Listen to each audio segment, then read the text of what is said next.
One of the biggest mistakes I see in newer producers that I mentor is using the grid too much and putting everything directly on the grid. Well, obviously, yes, we want everything to be on time and to line up and to sound good.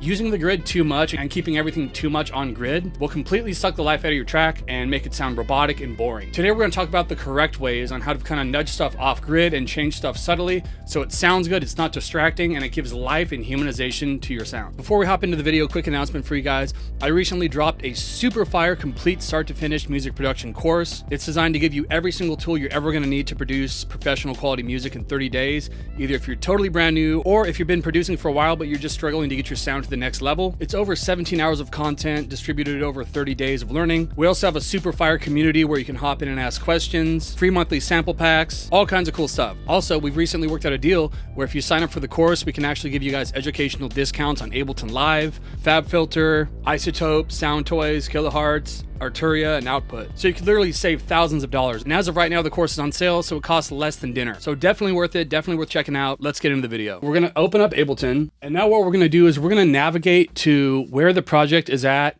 in our browser over here. So for instance, I have my Ableton project saved on desktop under an Ableton folder, and this is gonna have all of my different projects. So let's say, for instance, can't use my phone. This one won't open. There's a plugin crashing it, whatever reason this happens.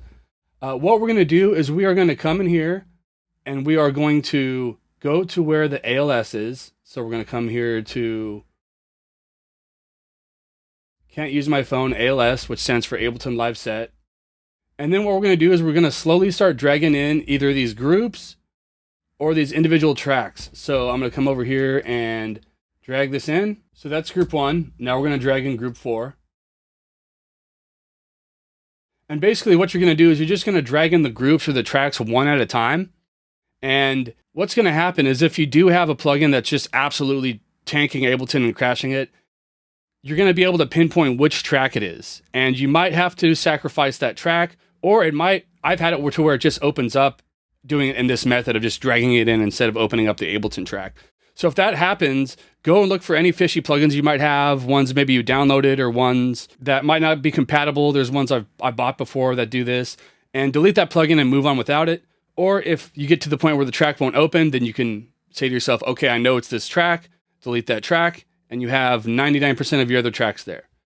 So I hope this helped you guys. I know it saved me a ton of time. Make sure to like and subscribe. Thanks for watching. I'll see you next time.